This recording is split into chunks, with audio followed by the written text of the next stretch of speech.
Professor Chomsky, Bernie Sanders' campaign has taken everyone by surprise. Maybe it's taken him by surprise. It's certainly taken the Democratic Party establishment by surprise. No one expected he'd be where he is today. He has tens of thousands of people in some instances coming to his campaign rallies, millions of small donors. He's ahead in the popular vote, although far behind in delegates, probably because of superdelegates.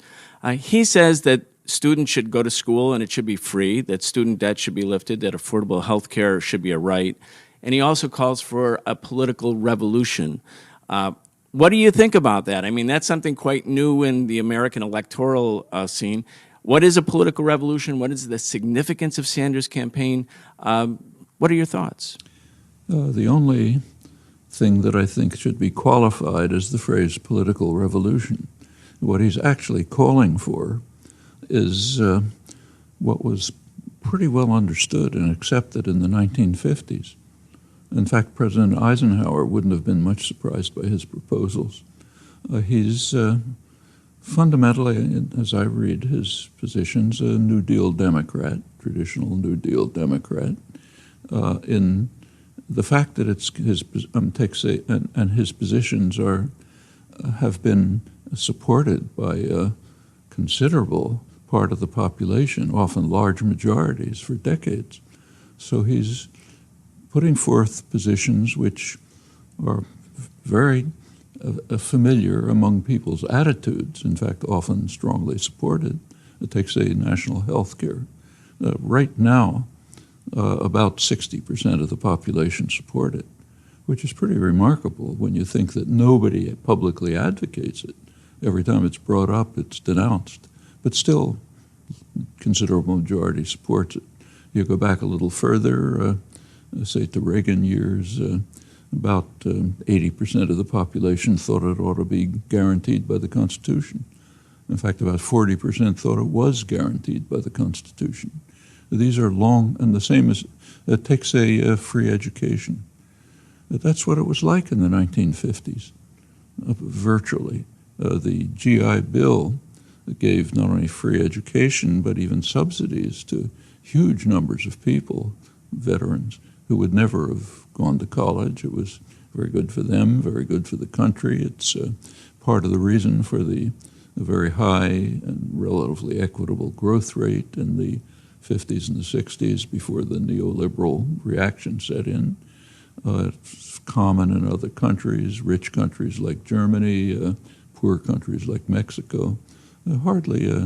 These are hardly surprising positions, but in the fact that they're regarded as extremist or that it calls for a revolution is actually a comment on how the spectrum within the mainstream has shifted to the right during the neoliberal years. Indeed, we have at one time you couldn't call yourself a communist during the witch hunt, then you couldn't call yourself a socialist. Then in the 1980s and 90s after Reagan, the L word, the liberal word, also was banished. All of the progressive words associated with social change or social justice or even traditional Democratic Party mainstream programs were exorcised from the political lexicon. So now you have somebody calling himself a democratic socialist, which was one of those banned terms, saying, okay, we should have these programs which are essentially liberal programs. But the entire Democratic Party establishment and, of course, Wall Street seem completely alarmed. I mean, does it take a political revolution to get back to even mainstream politics? No, I don't think it takes a political revolution. I think it takes a return to a situation which was far from radical. So, for example, just to illustrate, back in the 1950s, a common quip about the political system, not inaccurate, was that the United States is a one-party state, the business party, which has two factions called Democrats and Republicans, which differ somewhat. If you take the situation today, it's still a one-party state, the business party, but it only has one faction. And it's not Democrats, it's moderate Republicans who call themselves Democrats. If you take a look at today's Democratic Party, it's pretty much what used to be called moderate Republicans. Meanwhile, the Republicans have simply drifted off the political spectrum. They're not a political party in any recognizable form. Yeah, I want to ask you about that because You have Donald Trump. I mean, it's amazing, actually. Donald Trump, he commanding lead in South Carolina. He won in New Hampshire. He may, to the surprise of all conventional wisdom and the pundits and certainly the Republican establishment, he could actually take the nomination. Now, you have Trump calling for building a wall at the U.S.-Mexican border. He says, like the Israeli apartheid wall. He says, ban Muslims, deport 11 million immigrants. Yesterday or a few days ago, he said the protesters at his rally should be taken out on a stretcher like the good old days. I mean, do you see in Trump, of course there's a deep strain of white supremacy in America, but do you see with the Trump campaign and the surprising results the danger of some sort of neo-fascist or fascist kind of movement, or is it something else? Well, first of all, when you speak about the Republican Party, I'm actually speaking about the Republican establishment being off the spectrum, not Trump. That's an interesting phenomenon, but a different one. So take somebody like Mitch McConnell, who's considered a Republican moderate. What was his reaction to Obama's election? It was very clear. He said, we have to have one policy, no. Anything that the government proposes, we say no, and we block it, because we want to take power. That's not parliamentary politics. And in fact, this is recognized. Some of the most respected conservative political analysts, Norman Ornstein, Thomas Mann of the American Enterprise Institute, right-wing think tank, they simply described, not Trump, they're talking about the mainstream, they described today's Republican Party as, in their words, a radical insurgency which has abandoned parliamentary politics. And I think the reason is pretty clear. As both in the United States and in Europe, and in fact everywhere where neoliberal programs have been imposed, there's an undermining of democracy. That's one of their aspects. Could go into it, but it's almost automatic, and you can see it happening. One consequence of that is that the sort of mainstream center begins to collapse, and you get uprisings at both what are called both extremes. One of them is a far-right extreme. The other is called left. It's actually kind of center-left, social democratic, like Sanders or Corbyn and so on. Nothing particularly radical about it. As the parties have shifted to the right, the Republicans became so dedicated to the interests of extreme wealth and power that they simply cannot get votes on their own programs, and they therefore had to mobilize sectors of the population that have always been there but hadn't been mobilized as a political force. So a substantial plurality, maybe even majority of Republicans are evangelical Christians, extremist, fundamentalist Christians, people who think the world was created a couple of thousand years ago. Can you see a Donald Trump presidency? Can I see it? I think it would be, if he means what he says, not just the things you mentioned, but much more serious ones, it's virtually a death knell for the species. Every Republican candidate in the primaries, and Trump specifically, deny that global warming is taking place, or at least that we should do anything about it. And Michelle Bachmann said she was the one who admitted it in 2012, and she said it was God's punishment for homosexuality or something like that. I mean, she's far off the spectrum, but I'm talking about the mainstream. All of them say either it's not happening or we shouldn't do anything about it. And they're acting to try to undermine anything that might deal with it even moderately. So, for example, take the Paris meetings last December. They weren't marvelous, but they achieved at least something minimal. They were hoping to achieve a treaty with commitments that would be fixed and verifiable. For emissions. But they couldn't, and it was very clear why they couldn't. In fact, it was recognized in the mainstream press. Republican Congress wouldn't permit it. They will not permit a verifiable treaty. So what you have to have is voluntary agreements. The Supreme Court, just a couple of weeks ago, the right-wing justices, at that time there were 5, now 4 with Scalia's death, they violated long-standing precedent, went out of their way to effectively block efforts to reduce emissions from coal plants. They gave arguments, but the fundamental reason is just the unwillingness of today's Republican organization. I hesitate to call them a party even, to address this question. This is critical for the survival of the species. Support for torture is bad enough. The idea of getting Mexico to build a wall is grotesque. But this is lethal.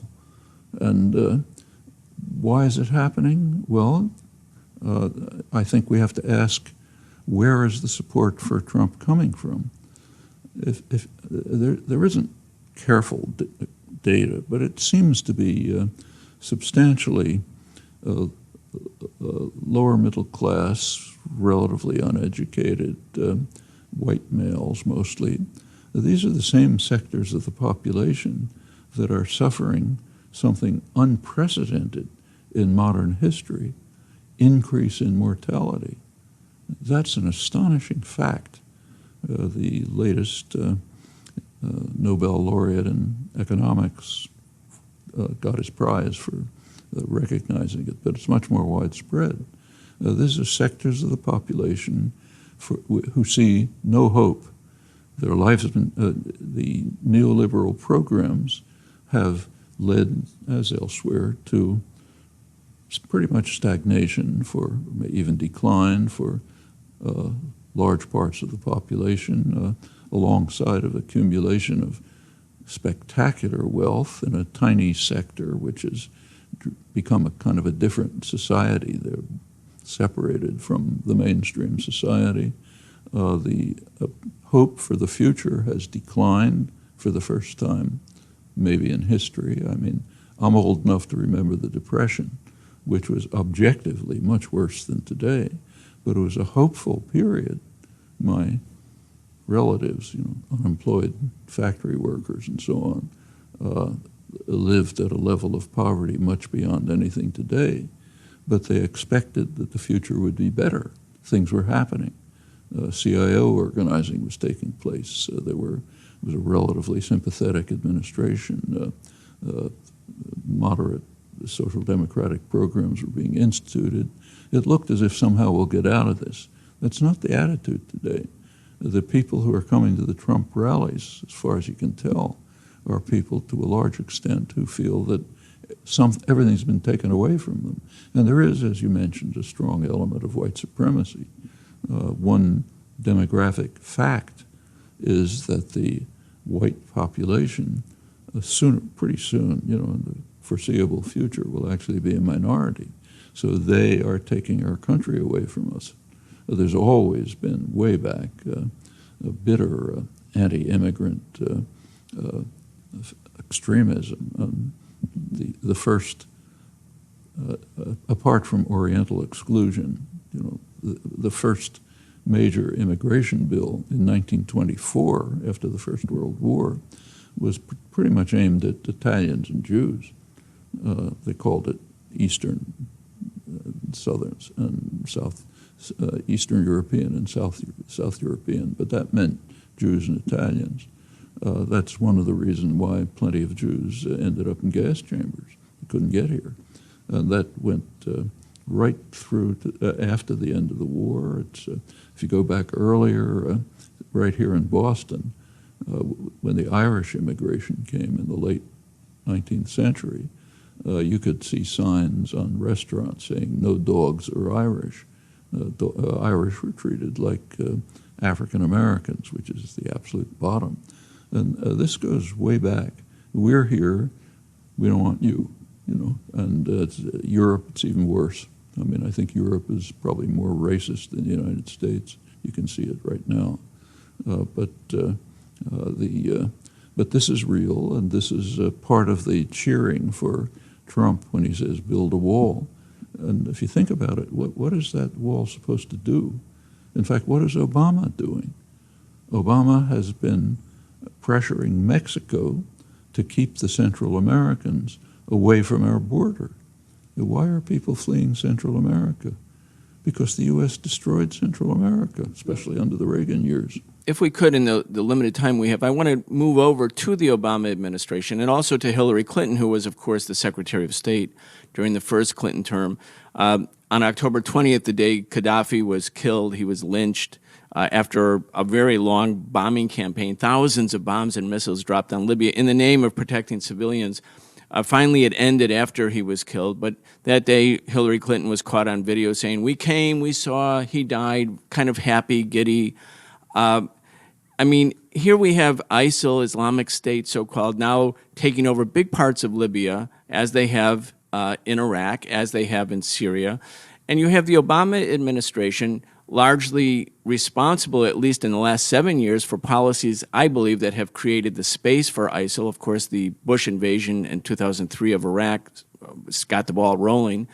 But Clinton and the Obama administration, they came in not as Republicans, not as George W. Bush. Everyone was so excited. I was on the inaugural parade route. Millions of people. There was like euphoria. People felt not only is Bush leaving, but the Bush era is ending. Something new is happening, something positive. Well, one qualification. It's not true that everybody was excited. I meant everyone who was cheering. I wasn't. In fact, I wasn't either. I wrote about it even before the primaries and tried hard to warn people not to put faith in Obama.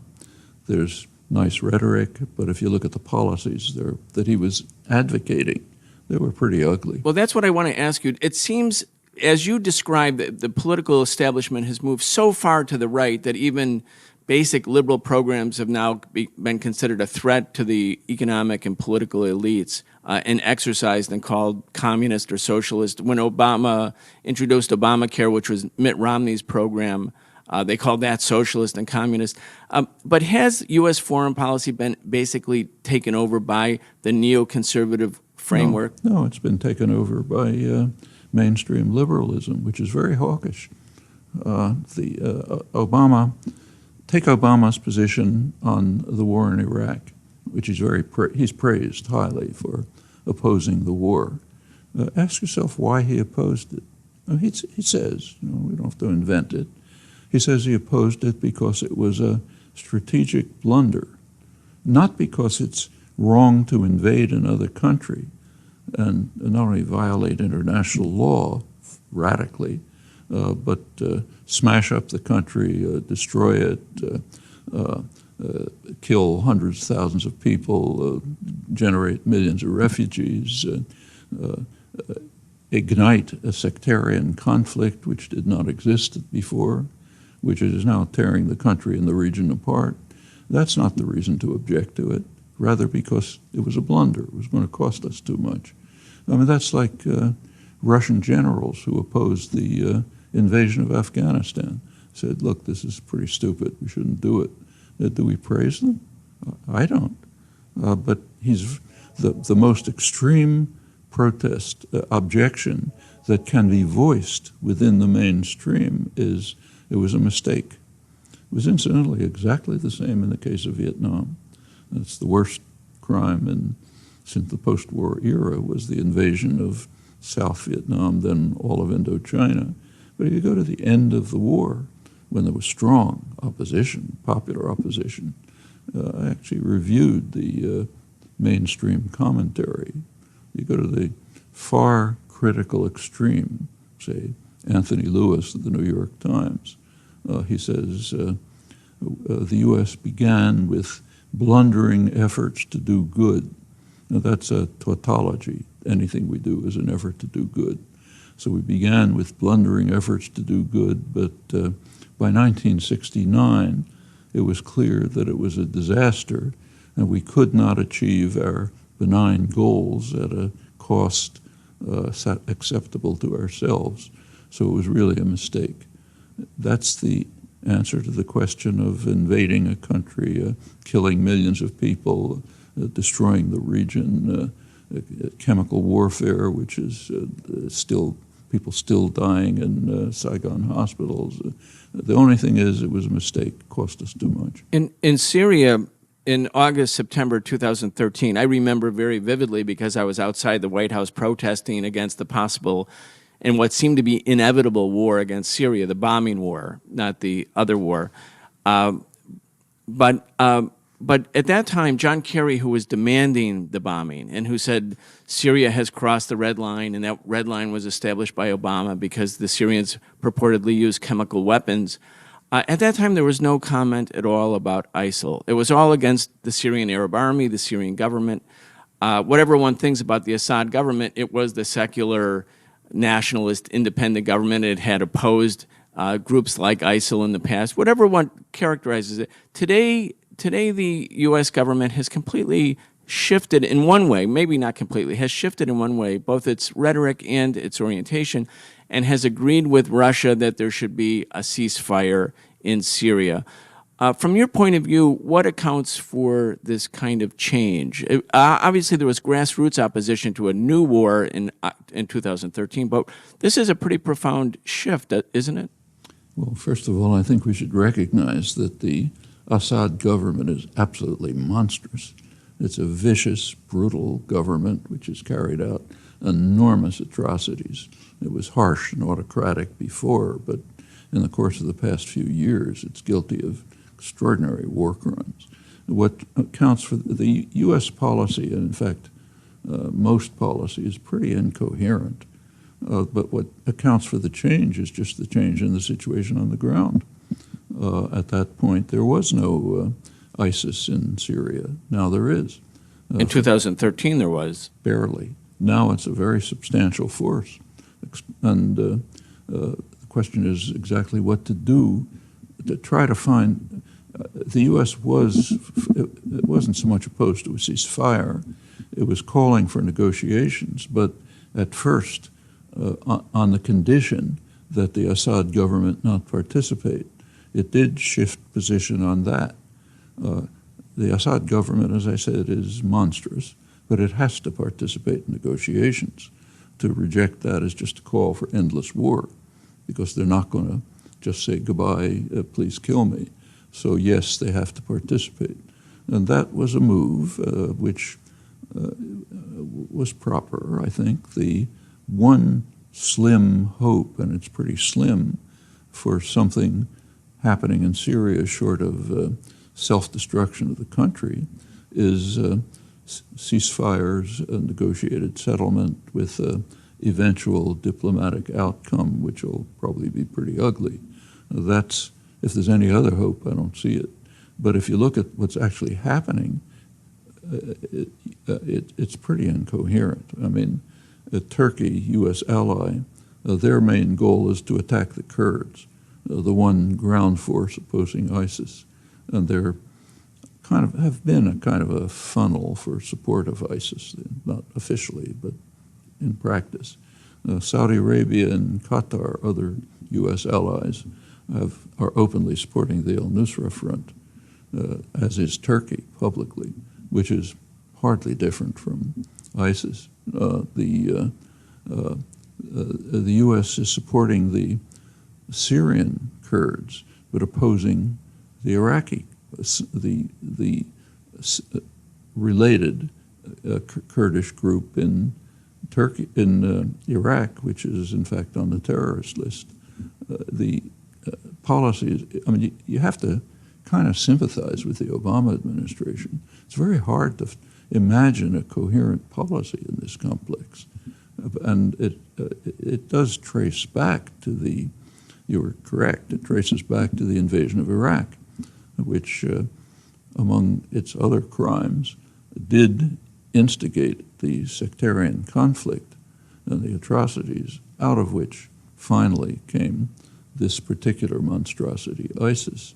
And if it is simply destroyed, as it could be by force, without dealing with the roots of it, something even worse will probably come up. You cannot just say, okay, I don't like this guy, let's kill him, without asking what happens next. Every serious analyst has pointed out, William Polk, Andrew Coburn, just about everyone, that if you kill some terrorist leader or destroy some terrorist group without looking at the roots of where they came from, you're going to get someone worse.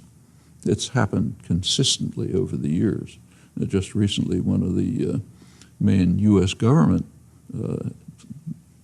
what they call terrorist specialists, Bruce Hoffman, warned that if the current policies of aiming to kill the leader of ISIS, if they succeed, he says we can be pretty confident that somebody younger, more militant, more violent, more extremist is going to replace him.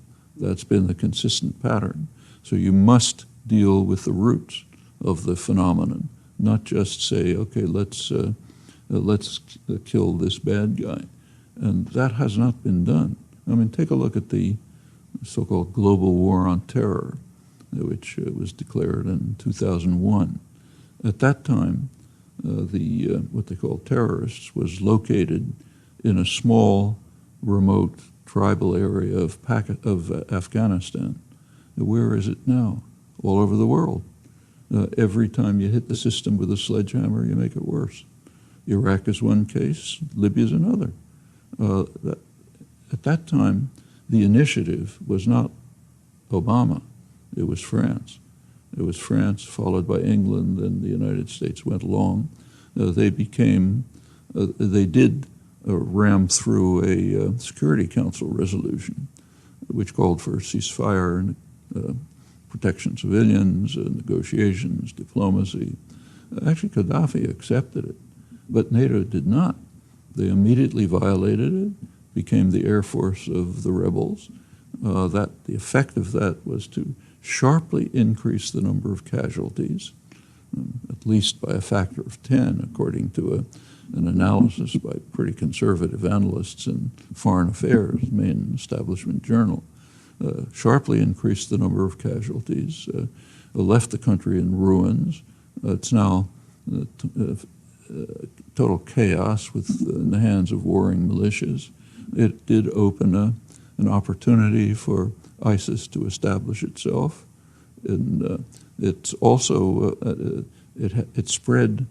It initiated a vast flow of arms, including pretty high-tech arms, and jihadis to the Middle East, but even worse to Africa.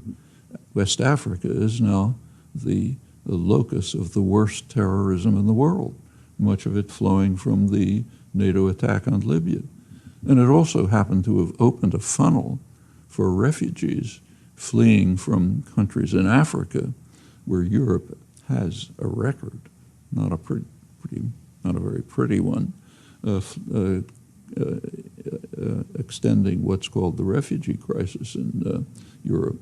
A lot of this was just the result of the decision to violate the Security Council resolution, their own resolution, and to use the sledgehammer again. Every time you do it, it gets worse. By now, you'd think somebody would notice. You cannot take vulnerable societies with real grievances and say, let's take care of them by smashing them up. No, you're going to get it, something even worse, almost automatically. Thank you very much, Professor Noam Chomsky. You've taken your time to sit with us to analyze both the domestic policy of the U.S., the foreign policies. We are out of time. I'd like to ask you another question, but I want to... Okay, let's try until we get interrupted. The last question is, because you're here, you've been here for so many decades. I remember 40 years ago as a young anti-war activist, I was reading your works, listening to you talk.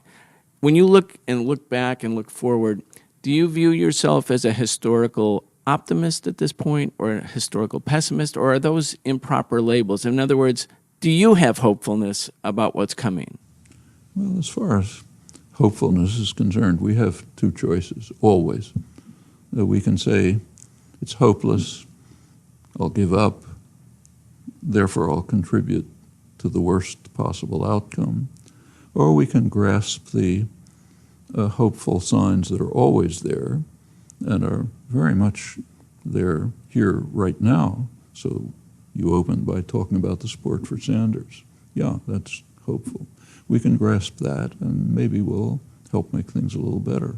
It's not much of a choice. Thank you very much.